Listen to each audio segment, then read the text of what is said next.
Un timbre, un tono, una idea, una persona, una voz. Soy yo. Eres tú. Voz Media Network.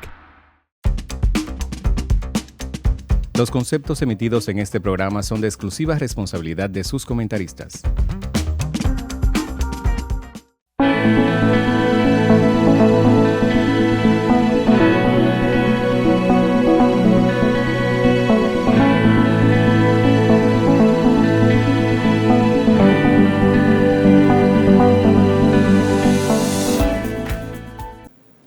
Bienvenidos y bienvenidas a su programa Conociendo Otras Fronteras. Como siempre, traemos un programa con un contenido muy interesante. En este momento estaremos hablando sobre lo que ha sido la situación a nivel internacional ocurrida en Venezuela. Hablaremos un poco de lo que serían las próximas elecciones en América Latina, que está cargado de acontecimientos electorales que estaremos viendo durante todo el año. De igual forma, en la entrevista estaremos conversando con Francisco y analizando el contexto internacional, viendo los elementos económicos, estas situaciones, cómo repercuten dentro de los países de América Latina y, de hecho, también cómo afecta directamente a la propia población de Estados Unidos. Le invitamos a seguir en sintonía con su programa Conociendo Otras Fronteras.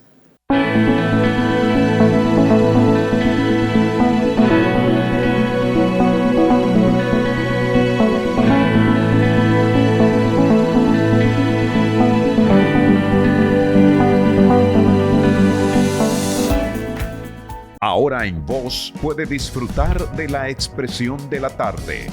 Análisis noticioso, comentarios y la opinión con los destacados periodistas y comunicadores Adolfo Salomón, Patricia Dipré, Roberto Gil y Ángel Acosta. De lunes a viernes, de 3 p.m. a 5 p.m. La Expresión de la Tarde por Voz, Canal 85 y en todas las plataformas y nuestras redes sociales. Descubre todo lo que acontece en la República Dominicana y el mundo con Noticiero TVN 24, un equipo de profesionales dedicados a mantenerte al día con las principales informaciones, de lunes a viernes a las 9:30 de la noche, solo por Voz Media Network.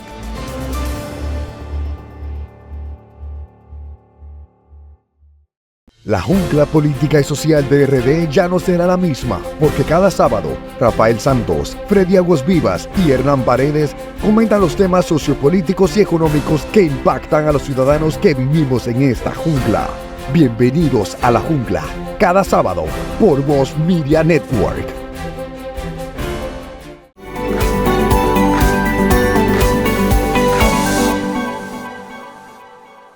Hola amigos televidentes, en el día de hoy estaremos hablando en el análisis sobre esta gran preocupación que tiene la humanidad. Estamos hablando de la caída del sistema jurídico internacional. Toda esta plataforma que durante décadas había caracterizado una armonía y había logrado la permanencia de un proceso que garantizaba la estabilidad mundial. Este proceso se vio cuestionado con lo que fue una intervención militar de Estados Unidos en Venezuela, este 3 de enero, algo que sorprendió al mundo porque no se esperaba que este acontecimiento se pudiera dar. Amén de las críticas, contradicciones, observaciones que pudiéramos tener del régimen de Nicolás Maduro, que para muchos no representa definitivamente lo que es un gobierno de avanzada desde el punto de vista de muchos errores que pudo cometer durante su gestión, pero lo que sí realmente entraba en preocupación y cuestiona, y que ha sido la gran crítica que han hecho muchos expertos internacionales, como el juez Garzón de España, una figura emblemática en este orden y una persona con todas las facultades morales para poder establecer los cuestionamientos que ha hecho a la situación que se presentó en Venezuela. Este proceso ha generado que a nivel de América Latina muchos gobiernos cuestionaran la decisión que tomara el presidente Trump al intervenir y llevarse por la fuerza al presidente Nicolás Maduro. Uno de los grandes críticos de esto fue el presidente Lula de Brasil, así como Boric en Chile, el propio presidente Petro en el caso de Colombia, y otras figuras internacionales, incluso de la propia extrema derecha, como Marine Le Pen en Francia, que fue la primera que condenó esto, diciendo que esto generaba un mal precedente, que violentaba el derecho internacional y que además ponía en riesgo la estabilidad y la seguridad jurídica del mundo. Ante esto también figuras emblemáticas de países como el caso de España, Pedro Sánchez, se pronunciaron cuestionando y criticando la forma de cómo se tomó esta decisión. Esto, además, se suma a un conjunto de acciones que el propio presidente Donald Trump ha señalado que tomará en lo adelante, refiriéndose al caso de Groenlandia, de que indica que es un lugar sumamente estratégico para la seguridad de Estados Unidos, a lo que ha encontrado una resistencia de manera inmediata de Dinamarca, país que tiene bajo su soberanía este territorio que es tan importante, no solamente por un tema geopolítico, sino también por los propios recursos minerales que esta tierra guarda en este país. Otros aspectos que ya se venían cuestionando hace mucho tiempo tiene que ver el llamado que ha hecho de retomar el Canal de Panamá, que ha encontrado resistencia lógicamente de su presidente, pero recientemente ha llamado la atención de que una de las próximas figuras que van a ser también posiblemente extraditadas hacia Estados Unidos o tomadas para llevar a Estados Unidos el propio presidente Petro, porque ha sido uno de los presidentes latinoamericanos más críticos a la gestión de Donald Trump. Y lo hemos visto también señalando la posibilidad de intervenir en México con el objetivo de atacar a los grupos de narcotráfico que existen en esta nación. Ya recordamos que en el pasado tuvo grandes conflictos o contradicciones con Canadá cuando señaló que quería convertir a Canadá en un próximo estado de la Unión de Estados Unidos. Ante todo este escenario, se comienza a cuestionar muchos expertos en la materia a nivel internacional hasta qué punto pudiéramos decir que el derecho internacional ha muerto o hasta qué punto tiene importancia Naciones Unidas si no ha tenido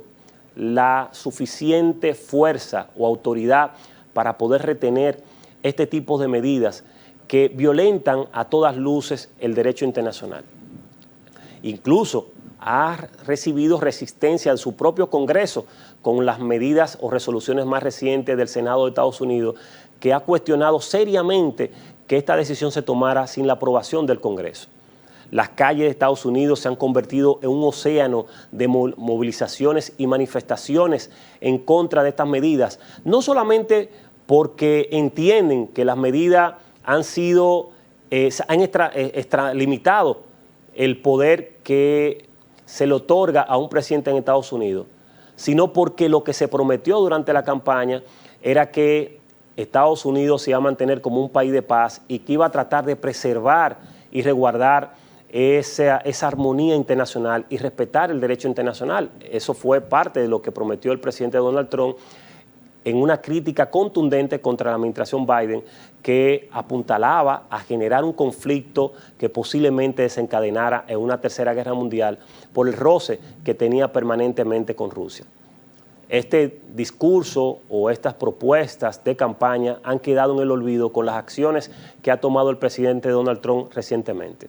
La preocupación se incrementa a nivel de Estados Unidos cuando se visualiza que los niveles de crecimiento económico siguen estancados, que las condiciones económicas de los trabajadores siguen estando en condiciones iguales o quizás peores a las que había encontrado el presidente Donald Trump, que le había heredado de la gestión de Biden. La misma situación con el caso de los migrantes, esa ola de deportaciones y de situaciones que violentan no solamente el ordenamiento jurídico, sino los derechos humanos de estos ciudadanos que viven en Estados Unidos y que han aportado bastante a la economía de esta gran nación del norte de América. La situación, en sentido general, se ve muy conflictiva, se ve muy cargada y lo que se ha visto es que ha ido perdiendo fuerza, que ha ido perdiendo popularidad el presidente Donald Trump en Estados Unidos. Hay unas elecciones de medio término que se aproximan en el mes de noviembre y si el escenario continúa como va, con esa pérdida de credibilidad, con esa pérdida de posicionamiento en el electorado norteamericano, es muy posible que los republicanos pierdan estas elecciones y llevaría definitivamente a que la misma preocupación que tiene el presidente Donald Trump de perder las elecciones de medio término en noviembre pudiera llevarlo a un juicio político en Estados Unidos, son probabilidades que están dentro del escenario que pudiera presentarse si continúa estas prácticas que han estado violentando la armonía, no solamente en el orden internacional, sino incluso en el respeto de los poderes del Estado en esta gran nación de Estados Unidos. La situación se reflejará también de una manera muy contundente para América Latina. Hay elecciones que están ahí próximamente. En Costa Rica tenemos elecciones en febrero, en Colombia en mayo, en Perú, que estarán también en este mismo año, así como la de Brasil. Cada uno de estos escenarios pudiera estar siendo permeado por las decisiones que se tome en la política exterior de Estados Unidos.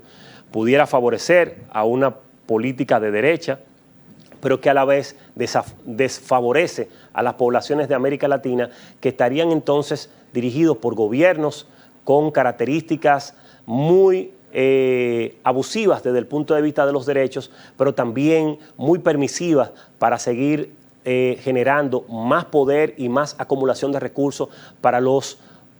grandes grupos económicos que existen en estos países, lo que incrementaría la pobreza, la desigualdad y con ello incluso alimentaría y promovería la migración hacia otros países, tanto de Europa como el propio Estados Unidos. Es decir, que lo que se busca en el caso del gobierno de Estados Unidos de reducir la migración con estos gobiernos de derecha que siempre han tenido posiciones bastante duras y que además de ir siempre en contra de los programas sociales, que es lo que permite medianamente retener y limitar el avance de la pobreza en los países de América Latina, estaría sucediendo un efecto contrario que aumentaría entonces la migración, que seguiría mirando hacia el norte como objetivo para lograr subsanar las situaciones económicas que viven estas poblaciones pobres de toda nuestra América Latina. Ese es el escenario que vemos ahora mismo en este contexto internacional. Esa es la realidad de lo que nos trae este nuevo año, que no se visualiza con muchas oportunidades, pero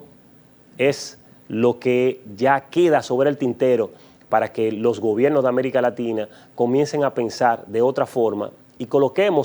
nos coloquemos al lado de otras naciones que están reclamando que podamos ejercer una paz armoniosa que nos garantice estabilidad económica y que nos permita que podamos tener una democracia más fortalecida.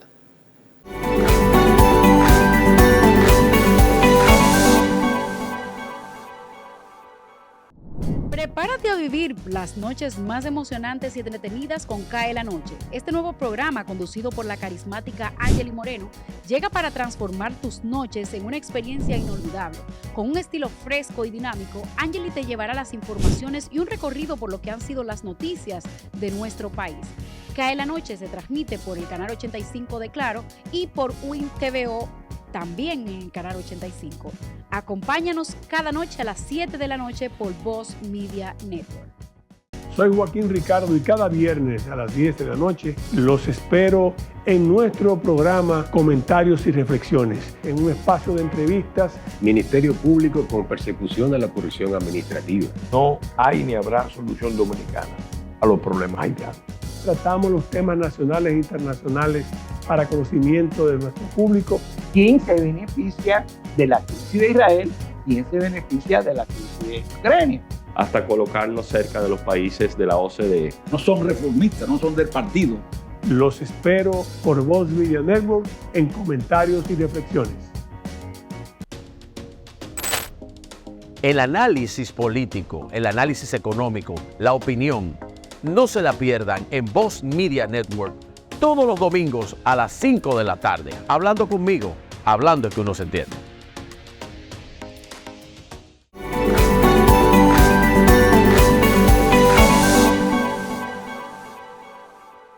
Hola amigos televidentes, estamos aquí en su programa Conociendo Otras Fronteras. Empezamos el año con un programa necesario e importante. Vamos a estar analizando lo que han sido los últimos acontecimientos internacionales. Está el caso de Venezuela, pero hay una cantidad de procesos electorales que se avecinan ahora en nuestra América Latina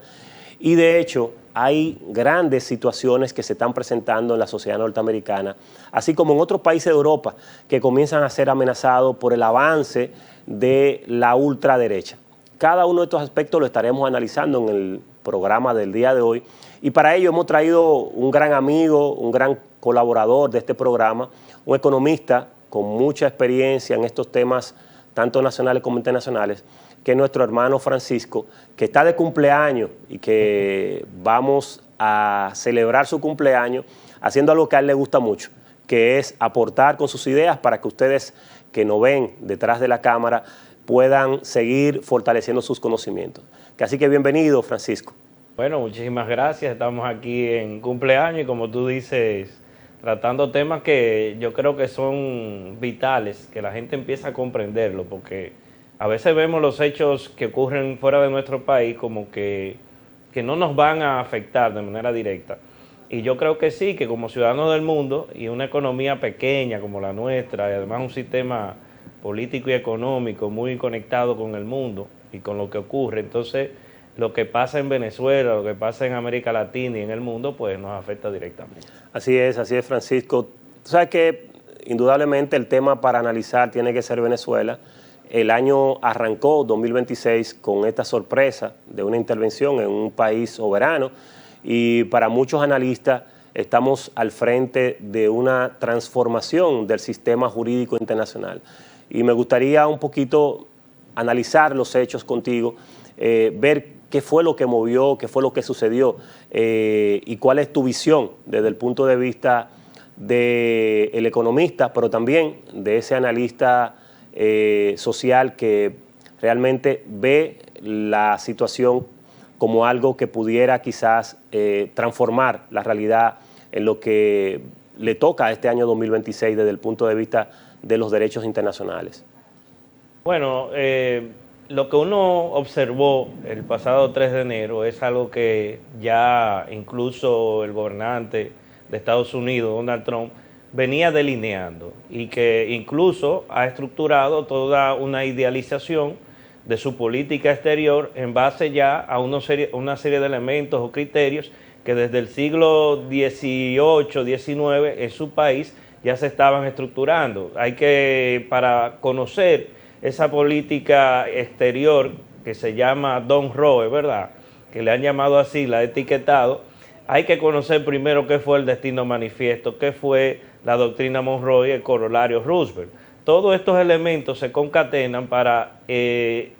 plasmar una política agresiva, que es la que está actualmente llevando a cabo Donald Trump, y donde la región de América Latina y el Caribe se ve como una región vasalla. ¿En qué sentido? Bueno, porque lo ha expresado de manera concreta, de manera directa y clara, y qué bueno que sea así. Yo creo que Donald Trump ha tenido algo positivo y es que es descarnado y es brutal cuando expresa sus ideas, y eso nos lleva a analizar la situación de una forma tan concreta y clara posible. Cuando hablo del vasallaje y de cómo las economías, los recursos naturales que tenemos en nuestro subsuelo, que disponen todos los países de América Latina, ahora mismo está en juego porque esta doctrina de Monroe y también el destino manifiesto, que es realmente la visión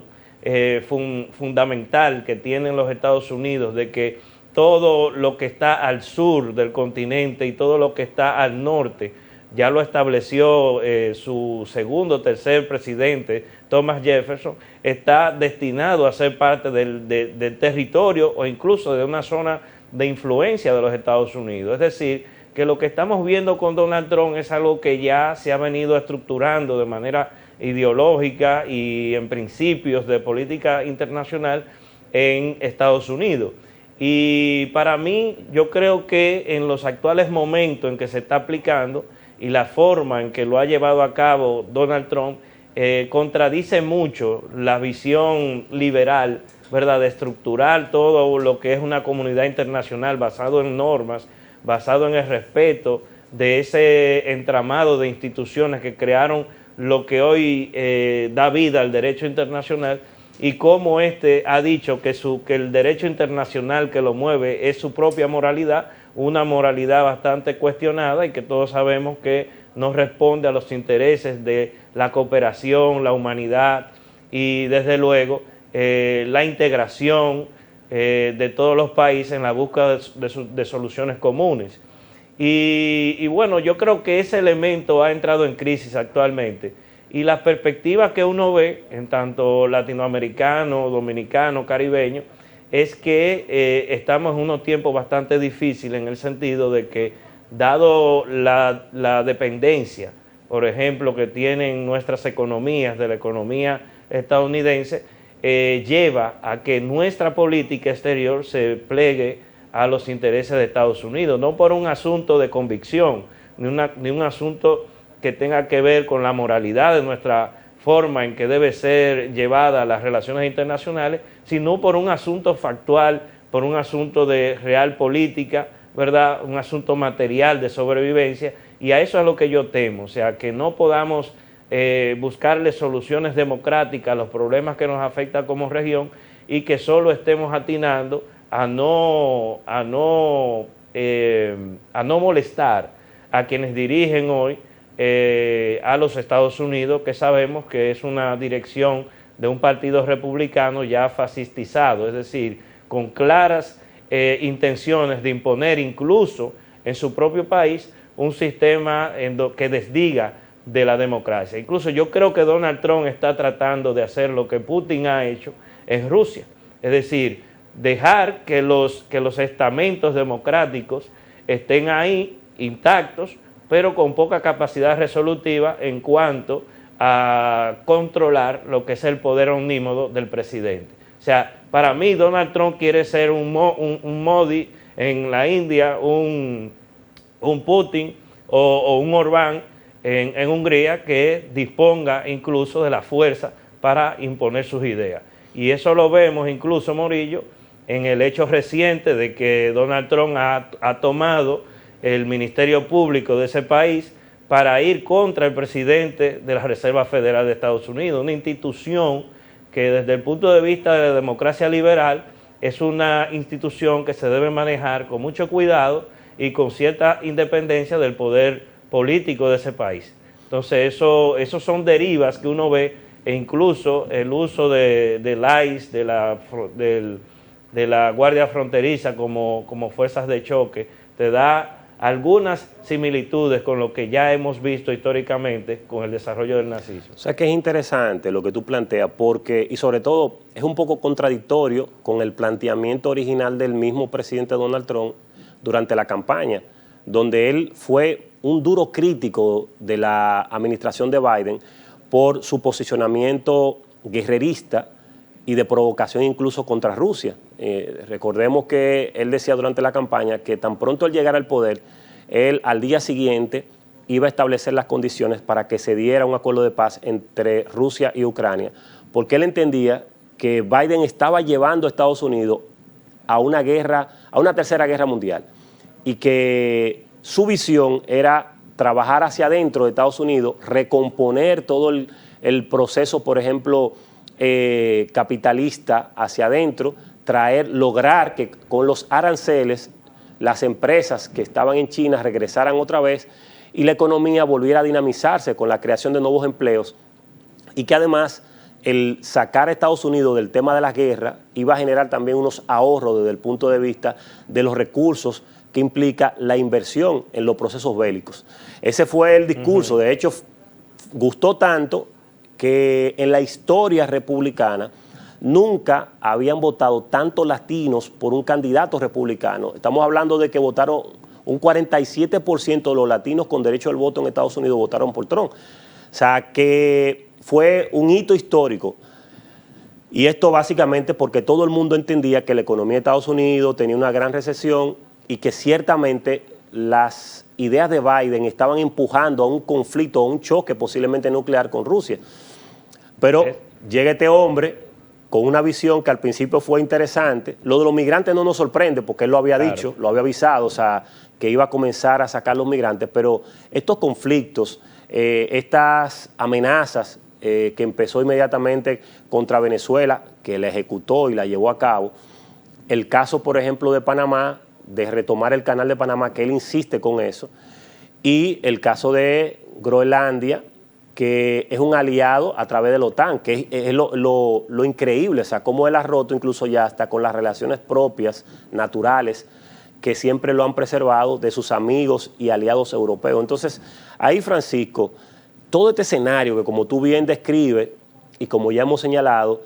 se va complicando bastante, ya no solamente para los países que estamos en Latinoamérica, el patio trasero de Estados Unidos, sino que vemos que ya él está pensando tocar las fronteras de países de América del Norte, como el caso de Canadá y de México, que ya lo ha amenazado a ambos países, pero el caso de un país como Dinamarca, que es el dueño de ese territorio que se llama Groenlandia. Entonces, ¿cómo visualizamos? ¿Qué se visualiza en el futuro inmediato? ¿Estaríamos entonces creando las condiciones de algo que ya él había condenado y había criticado a la gestión de Biden? ¿O esto pudiera ser quizás una visión de que el mundo se quede y se acople a esas ideas de la visión moral, entre comillas, de Trump, de tener el control de absolutamente todo el poder a nivel internacional? De verdad que yo considero que en principio él lanzó una cortina de humo con relación al pacifismo y a, digamos, a retirar a Estados Unidos de los focos, digamos, de guerra, como en el caso de Ucrania, directamente financiando una de las partes del conflicto, en este caso Ucrania. Creo que él, como no creyente, ¿verdad?, de un mundo de paz, sino una persona que tiene una clara visión de lo que debe ser o debe jugar el rol del capital corporativo estadounidense y cómo eso se puede utilizar como un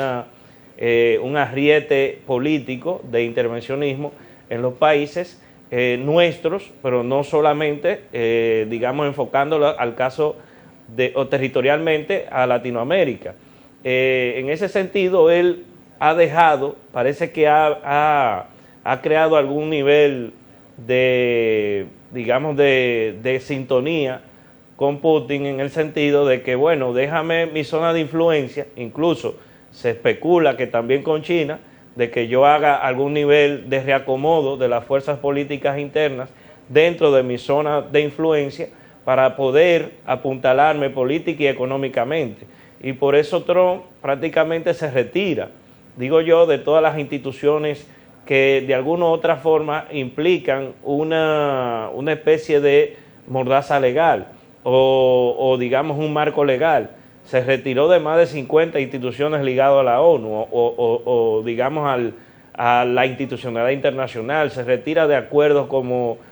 el Acuerdo de París, se retira de la Corte Interamericana Internacional de Justicia. O sea, si tú te fijas, él rompe con todos esos andamiajes institucionales para no sentir, primero, que lo está financiando y segundo, que no se ve compelido por las normas internacionales. O sea, él lo venía haciendo incluso antes de intervenir en Venezuela. Con la intervención de Venezuela, lo que vemos es una mentira. Primero, no es nuevo que los Estados Unidos intervengan en un país con una mentira velada, ¿verdad? El caso del cartel de los soles, etcétera, independientemente de lo que usted pueda pensar del gobierno de Venezuela, todos coinciden, juristas tan fundamentados en temas internacionales, del derecho internacional, como el juez español Baltasar Garzón, han establecido concretamente, sin ningún tinte ideológico que pueda permear su visión de la realidad, de que se trata de una intervención totalmente alejada de toda normativa internacional y violatoria de la soberanía de ese país. Y en ese sentido, lo que se ha establecido con esta política agresiva del gobierno de los Estados Unidos es finalmente ir copando todas las Américas de gobiernos que sean conteste con la visión ultraderechista del gobierno de Trump. A mí me preocupa, por ejemplo, qué vaya a ocurrir en las elecciones de Colombia próximamente, en las elecciones de este año en Brasil, por ejemplo, para ponerte dos casos concretos, porque esos dos países han tenido una visión soberanista y han condenado la actitud intervencionista del gobierno estadounidense, defendiendo, claro está, el derecho internacional, que es totalmente alejada de la visión que tiene el presidente de Argentina, Javier Milei, que sabemos que es un preso prácticamente político y económico del gobierno estadounidense. De hecho, su capital político se vio de alguna manera fortalecido con el apoyo directo del gobierno de los Estados Unidos, y donde Donald Trump prácticamente amenaza a la población de que si votan o se equivocan votando en las elecciones parlamentarias de Argentina, entonces el gobierno de Estados Unidos no va a cooperar con Argentina. Y todos sabemos la situación económica, financiera, de dependencia de los organismos internacionales, sobre todo el FMI, que le prestó más de 40.000 millones de dólares. Nunca se ha visto un financiamiento tan alto para un país, es el único que ha existido, y se lo dio precisamente el Fondo Monetario Internacional como un salvavidas, primero al gobierno de Macri y finalmente a Milei, y después de esa ayuda, pues el Tesoro estadounidense de alguna manera también le tendió la mano con 20.000 millones de dólares más. Es decir, que estamos ante un país que bueno, si eso se disemina por toda América Latina, ya en Chile gana un presidente con una visión también muy parecida, y en Ecuador tenemos un presidente también con una visión un tanto conservadora, El Salvador. Él está reconfigurando lo que es el escenario político en toda América Latina, y eso preocupa porque cuando no hay diversidad y cuando no hay discusión en cuanto a los fundamentos democráticos de los problemas internacionales, todo se convierte en una tiranía. Y yo creo considerablemente que lo que está haciendo Trump es precisamente constituyéndose en el hegemón y en el gobernador directo, que en efecto va a ser como el presidente indirectamente de esos países que yo diría van a fungir como si fueran neocolonias. Tú sabes que él lo ha planteado. Él ha dicho que él va a ser el presidente de muchos de esos países que él ha mencionado que va a intervenir. Tú has dicho algo muy interesante, y es que nunca nos habíamos topado con un presidente tan sincero. O sea, con un presidente de Estados Unidos tan sincero. Siempre la política exterior norteamericana se ha caracterizado por inventar relatos, por colocar un conjunto de opiniones que previamente creen las condiciones para condenar a los países que ellos van a intervenir y mostrar que los malos son aquellos que ellos están tratando de golpear y que están sacando del poder. Hoy en día eso se ha seguido, ese mismo relato, pero él ha roto con esas películas acostumbradas y ha querido directamente decir, no, lo que nosotros buscamos en Venezuela es quedarnos con el petróleo. Lo que nosotros buscamos en Groenlandia es nosotros quedarnos con la isla porque ahí hay minerales, pero más que minerales porque geopolíticamente no conviene. En el caso de Irán, nosotros necesitamos romper con Irán porque ahí también hay condiciones de geopolítica que nos convienen, además, por ejemplo, de los recursos naturales. O sea, él ha sido muy transparente en cuanto al por qué las acciones que se están tomando a nivel internacional y no anda dando mucha vuelta. Ahora, ese es el eje internacional, la política exterior norteamericana. Vamos adentro en Estados Unidos. ¿Qué está sucediendo adentro en Estados Unidos? Por todo lo que hemos visto, porque aparentemente todo este proceso que él está empujando, que está encaminando hacia afuera, para muchos países, quizás para los venezolanos que están fuera, lo ven como un atractivo porque entienden que tienen la posibilidad de regresar y tener mejores condiciones. Y otros países que están muy permeados por esa política de derecha, quizás ni se enteran de lo que está sucediendo. Ahora, en Estados Unidos hemos estado viendo en los últimos días grandes movilizaciones que apuntalan a que hacia adentro no están teniendo el mismo nivel de aceptación que hacia afuera se visualiza en la política exterior de Donald Trump. Entonces, a mí me gustaría, Francisco,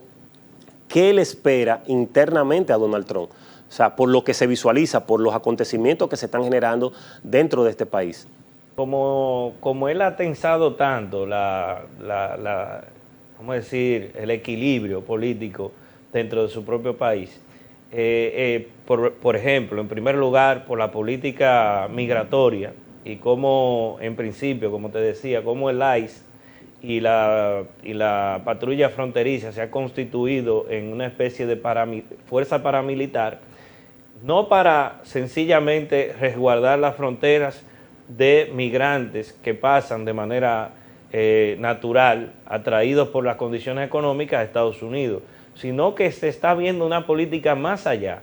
de imponer por la fuerza, a través de este paramilitarismo concreto de esas dos fuerzas institucionales de los Estados Unidos, cómo imponer un Estados Unidos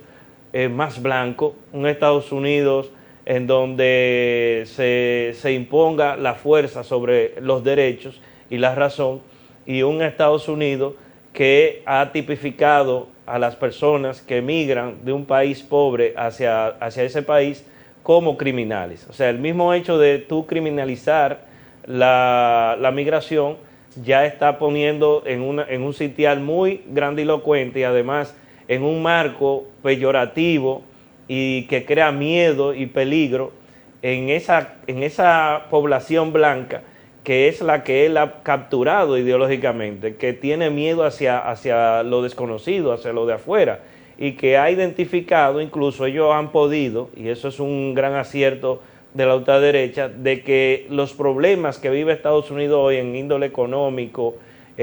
político, social, es culpa de quienes llegan, y no es culpa, por ejemplo, de los ultra ricos, de las personas que están exprimiendo a la clase trabajadora estadounidense, que es una de las sociedades en donde la concentración de la riqueza es mayor. Es decir, aquí vemos una concatenación de los intereses políticos de quienes dirigen Estados Unidos, dígase el trumpismo, pero también estamos viendo cómo esos mega ricos, esos dueños de esas empresas, ¿verdad?, transnacionales como Meta,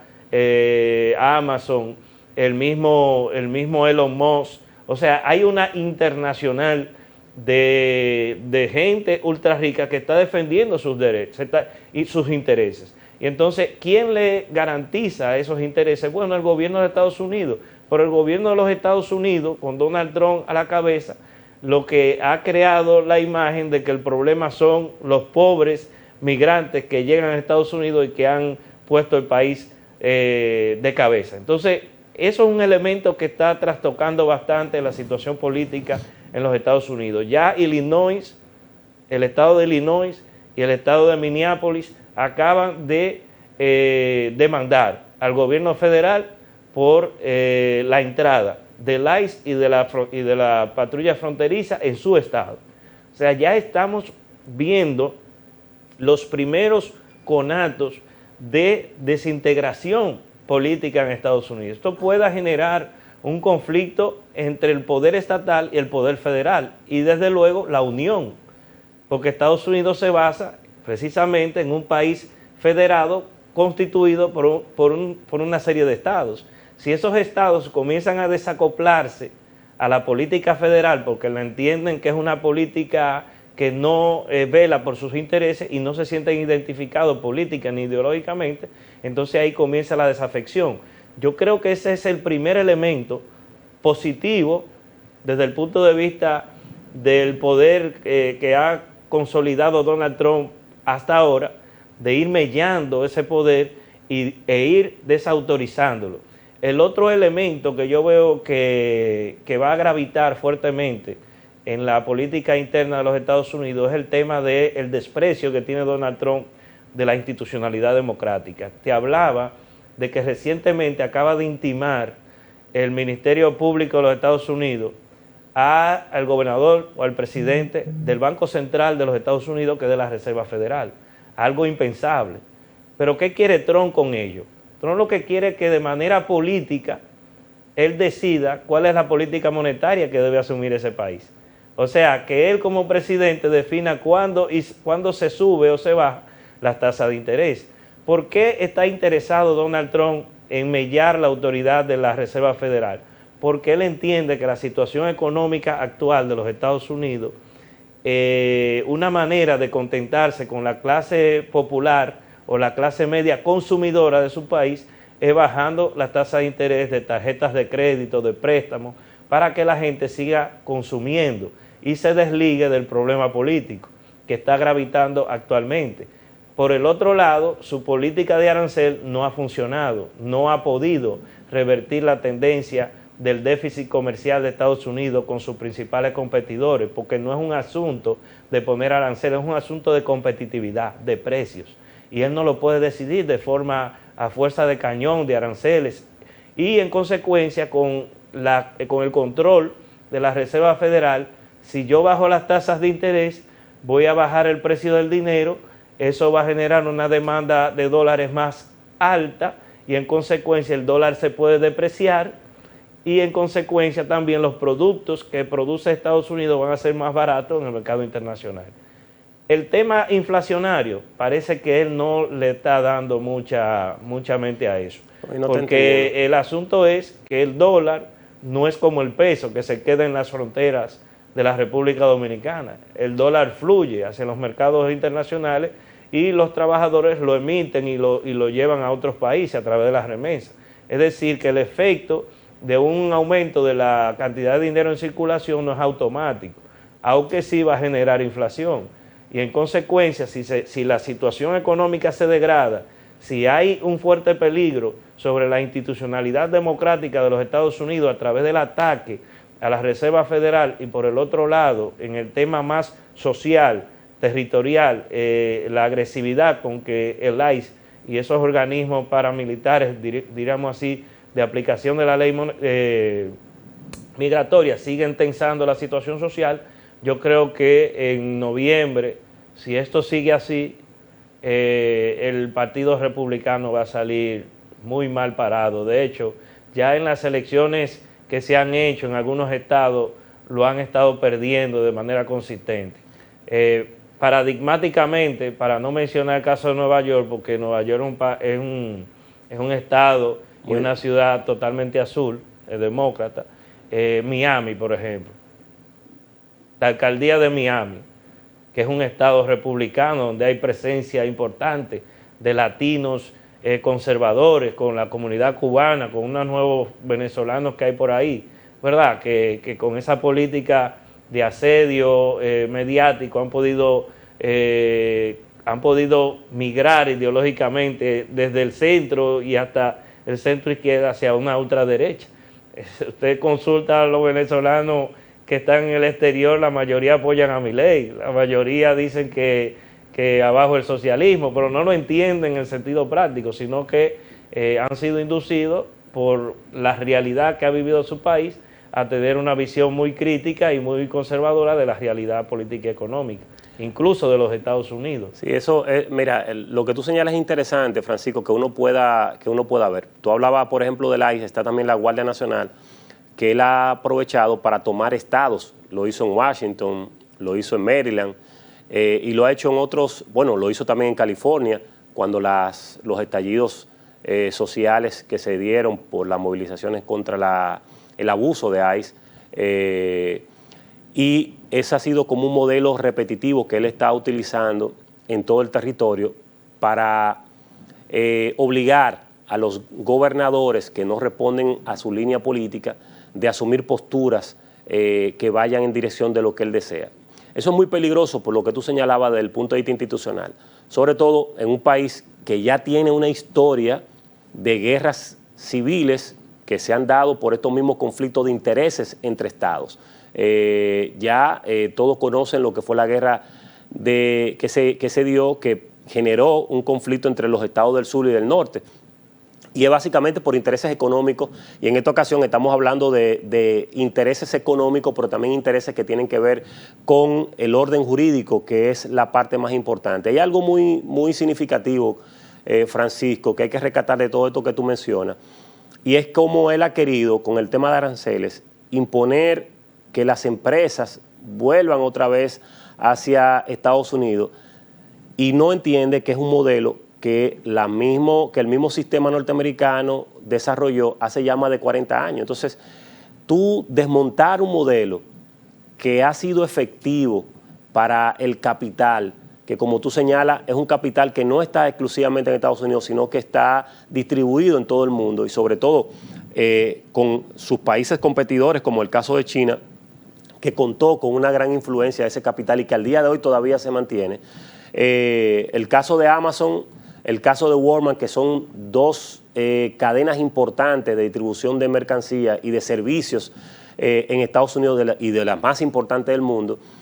su producción depende en un 90% de lo que se produce en China. Entonces, cuando tú colocas, por ejemplo, grandes aranceles, tú estás afectando directamente el capital de esas grandes empresas que son monopolios del servicio, no solamente en Estados Unidos, sino a nivel mundial. Y por eso tú ves que el dueño de Amazon, que en un momento fue uno de los grandes inversionistas de la campaña de Donald Trump, hoy en día ya no se encuentra como un aliado, porque sus medidas han afectado directamente sus intereses económicos. Y ya el asunto no solamente se trata de que él está afectando a los trabajadores desde el punto de vista con sus decisiones, sino que también está afectando hasta sus propios aliados naturales que representan el gran capital, porque Amazon hoy no existiría si no fuera por esa vinculación de ese capital transnacional que se ha colocado en producir mucho más barato en otros países para colocarlo en Estados Unidos. Entonces, la complicación ya no solamente es de si está en contra de los sectores más progresistas, sino también cómo está afectando también a sectores capitalistas que son dueños de grandes fortunas y de ese monopolio económico que caracteriza hoy en día el comercio a nivel internacional, como el caso de Amazon. Entonces, está bastante complejo el escenario. Lo interesante sería ver, Francisco, hay unas elecciones de medio término que se van, que ya tú más o menos dejaste caer por arriba, pero esas elecciones de medio término que se van a hacer en noviembre, el mismo Donald Trump ya ha llamado a los republicanos a trabajar, porque él está consciente de que si pierden esas elecciones de medio término, él mismo ha señalado que le van a hacer un juicio político. Pero, ¿qué tú entiendes, cómo tú que monitoreas permanentemente cómo andan esas encuestas, cómo se visualiza ese escenario,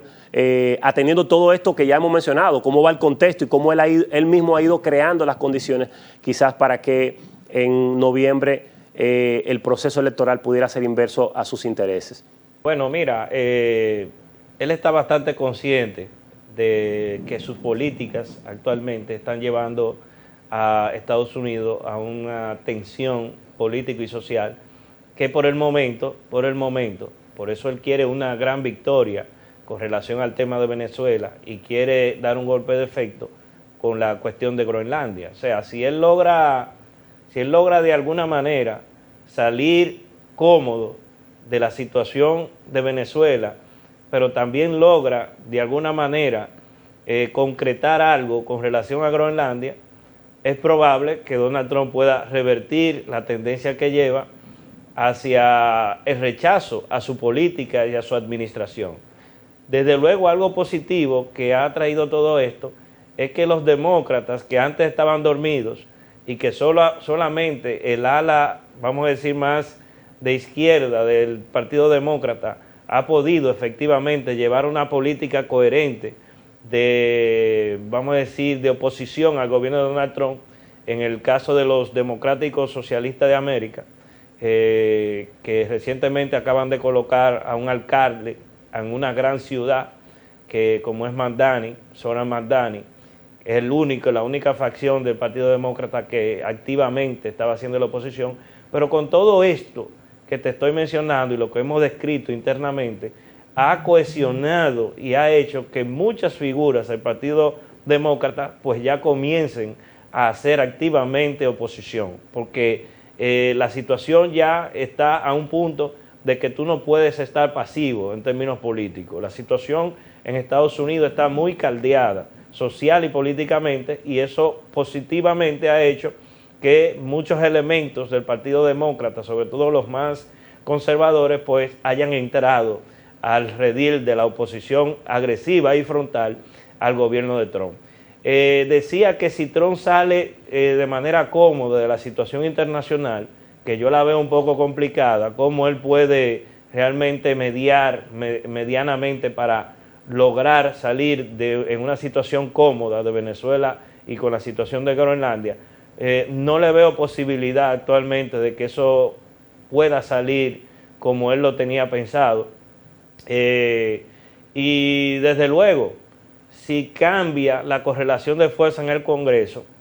en noviembre, con estas elecciones de nuevo término, lo que se avecina es sencillamente un impeachment, tanto a Donald Trump como a la encargada del Departamento de Seguridad Nacional, Kristi Noem, que es la que dirige a ICE, a la patrulla fronteriza y todo eso. Con ella también posiblemente a la procuradora Pam Bondi,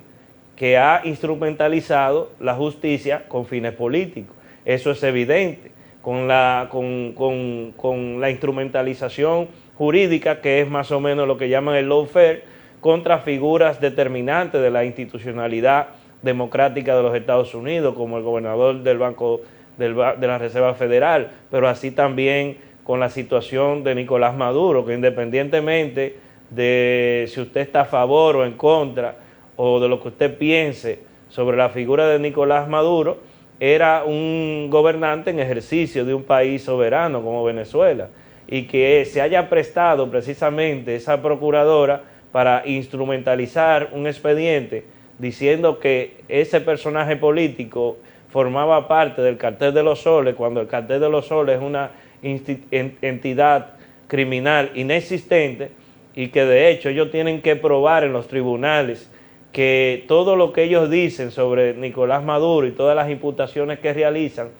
puedan salir airosos, es decir, que puedan comprobarla. Ese otro elemento. Yo creo que los próximos meses van a ser determinantes, claro está, cómo vaya el proceso con Nicolás Maduro y sus imputaciones, el escenario internacional y cómo él da marcha atrás o avance en ese proceso, y desde luego cómo él puede ir sofocando las marchas que cada día se están haciendo más multitudinarias a raíz del movimiento No Kings, por ejemplo, No Reyes, que se ha estado desarrollando en todos los estados importantes de Estados Unidos. Yo creo que el grado de movilización de la sociedad estadounidense, cómo pueda ser estimulada a través de las contradicciones internas que tienen esa sociedad, cómo eso se pueda sostener en el tiempo, va a determinar si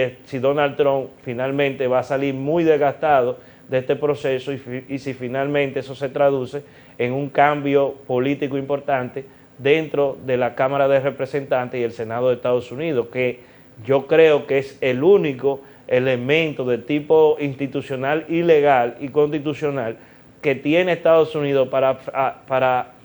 limitar esta locura internacional que está llevando a cabo el presidente de los Estados Unidos. Yo no creo que desde la ONU se pueda hacer algo, desde el Consejo de Seguridad tampoco. No hay una institucionalidad concreta con toda revestida de capacidades resolutivas para hacer que Estados Unidos dé marcha atrás a todo lo que ha estado pasando. Yo creo que el único interlocutor institucional y político que puede parar todo eso se llama el Congreso de los Estados Unidos de Norteamérica. Y el Congreso ha comenzado a responder. Tuviste la resolución que recientemente sacó el Senado de Estados Unidos, donde limitaba las acciones de Donald Trump con mira a otros procesos, por ejemplo, de intervención. Se esperaba que eso se conociera también en la Cámara de Representantes para su aprobación definitiva. Lo que sí, que estamos viendo, como tú dices, un escenario muy cambiante a lo interno de Estados Unidos, donde la población está dando respuesta y de hecho comienza a visualizarse que definitivamente no va a ser nada fácil para él, no solamente la posibilidad de ganar las elecciones de medio término de noviembre, sino el mismo proceso de seguir implementando acciones de este tipo, porque la población no está en verse en conflictos bélicos, sino lo que quiere es una mejoría en su economía. Y lo que él prometió, que iba a tratar de regularizar y mejorar las condiciones de vida de los ciudadanos norteamericanos, eso no ha sucedido. La economía sigue con la misma situación que había dejado Biden, quizá un poco peor, porque el crecimiento en términos de la tasa de ocupación no ha sucedido como se esperaba, ha sido un crecimiento muy lento, muy leve, y de hecho, en términos económicos, la inflación sigue y como tú señalas, las medidas que se ha estado tomando lo que apuntan a que se pueda disparar. El escenario internacional está un poco complejo porque aliados tradicionales como él, como el caso de la Unión Europea, han comenzado a despertar. Lo que tú dices, no solamente los demócratas han empezado a despertar en el caso interno de Estados Unidos, sino que a nivel europeo, que siempre los europeos han sido sumisos y han dependido bastante de la política exterior norteamericana, se han visto desamparados, se sienten solos, se sienten que ahora el pastel, como tú decías ahorita, se está repartiendo entre tres y a ellos, que han sido potencias históricas, lo han dejado fuera. Y esto es lo que ha provocado declaraciones como la de Macron, que al principio se había pronunciado muy favorable al secuestro de Maduro, hoy comienza a decir que las medidas de las políticas comienzan a amenazar el orden jurídico internacional. Dinamarca ya se expresó, lógicamente, un doliente de este proceso, pero lo ha hecho España, lo ha hecho Alemania, lo han hecho incluso políticos conservadores como Marine Le Pen en Francia, y esto te indica a ti que se ha comenzado a mover la sensibilidad del ego de las expotencias europeas que entienden que en este proceso ellos son los más perjudicados porque han tenido que aportar el sacrificio económico, pero también no se visualizan en las negociaciones de la repartición del poder global. Creo que el escenario no está tan favorable para Donald Trump porque se le han comenzado a virar las estrategias que ellos quizá habían pensado, que en un momento Europa se iba a quedar tranquila, y ha comenzado también a tratar de reclamar, o lo colocan en proceso de negociación de la repartición del pastel, o simplemente él va a tener que atenerse de asumir muchas cosas. Y creo que eso entonces le va a dificultar que los resultados en la política exterior sean tan favorables como esperaban, porque incluso lo de Venezuela todavía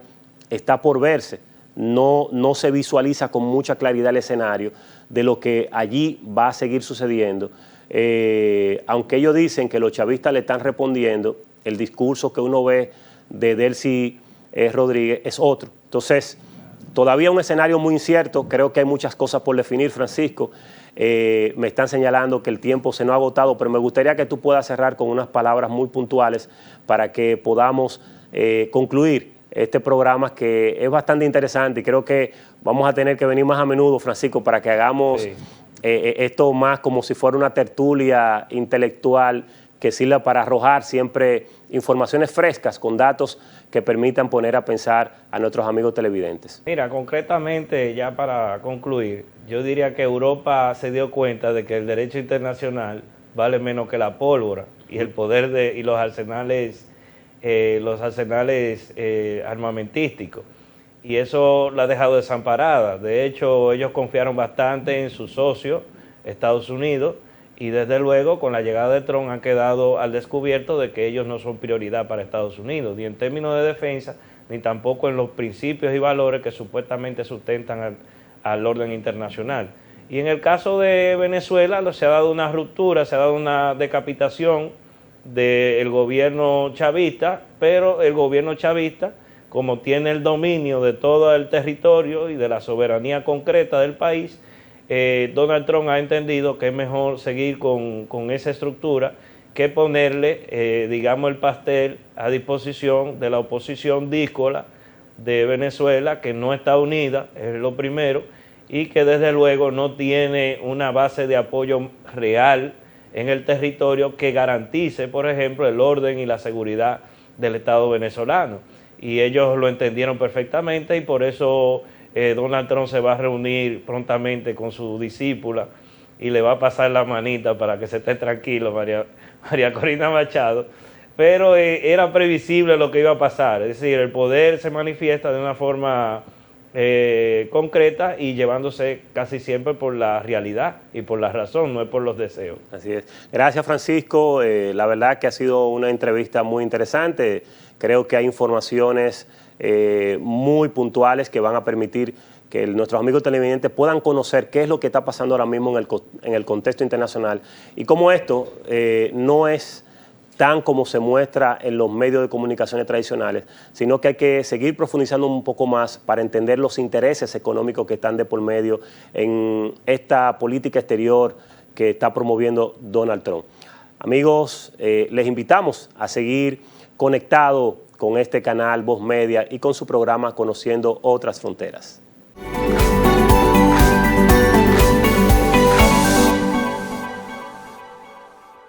Inicia tu día actualizado con el programa matutino más completo de la televisión dominicana, Voz Matutina, información actualizada y un enfoque imparcial en temas políticos, económicos y sociales. Comienza tu día de la mejor manera con Voz Matutina. Vívelo por Voz Media Network.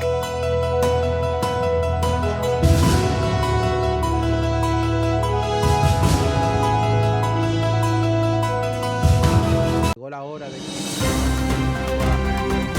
del presidente.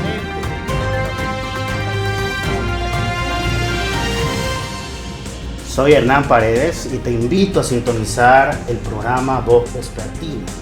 por Voz Media Network en el canal 85 de Claro, de lunes a viernes.